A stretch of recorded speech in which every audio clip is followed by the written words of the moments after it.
হে everyone, আসসালামু আলাইকুম। চলো আজকে তোমাদেরকে একটা সিম্পল ওয়েতে খুবই কম মশলায় চিকেন বিরিয়ানি রান্না করে দেখাই।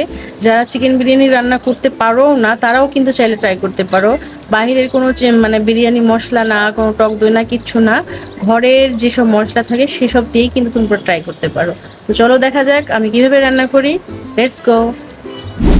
প্রথমেই আমি তেলের মধ্যে পেঁয়াজ, তারপরে দারচিনি, এলাচ, তেজপাতাকে একটু ভালো করে ভেজে নিব। তারপরে অ্যাড করব 1 টেবিল চামচ আদা বাটা, 1 টেবিল চামচ রসুন বাটা।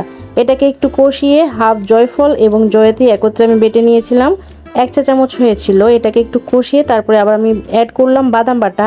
এখানে 2 ধরনের বাদাম ছিল, কাজু বাদাম এবং কাঠবাদাম, সব মিলিয়ে 1 চা চামচ হয়েছিল। এরপরে আমি মরিচ গুঁড়ো অ্যাড করেছিলাম, তোমরা তোমাদের ঝাল যেমন খাও তেমন বাড়িয়ে কমিয়ে নিতে পারবে। আর দিলাম লবণ। এরপরে দিলাম ধনিয়ার গুঁড়া 1 চা চামচ। আর মাংসটাকে আমি ম্যারিনেট করে রেখেছিলাম লেবু আর লবণ দিয়ে, এতে করে মাংসটা কিন্তু একটু শক্ত শক্ত হবে, যেহেতু এটা ব্রয়লারের মাংস।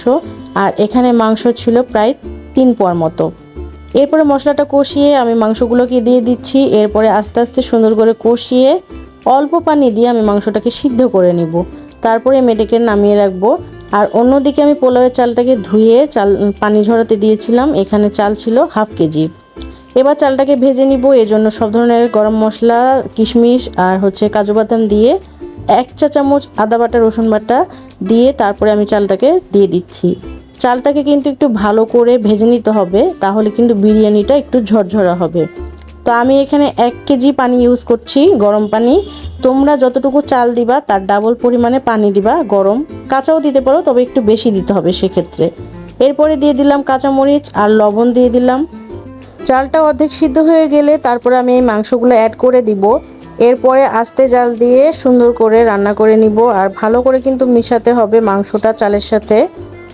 তো আমি পানিটা অনেকটা শুকিয়ে যাওয়ার পরে তারপরে আমি নিচে একটা তাওয়া দিয়ে তারপরে একটু হাই হিটে রেখে তারপরে কিছুক্ষণ আমি কম হিটে দিয়ে দমে রাখবো। এতে করে যে পানিটা থাকবে সেটাও শুকিয়ে যাবে। তারপরে অ্যাড করব অল্প পরিমাণে কেওড়া জল। তোমরা চাইলে এটা স্কিপ করতে পারো, আমার কাছে ছিল তাই আমি ইউজ করেছি।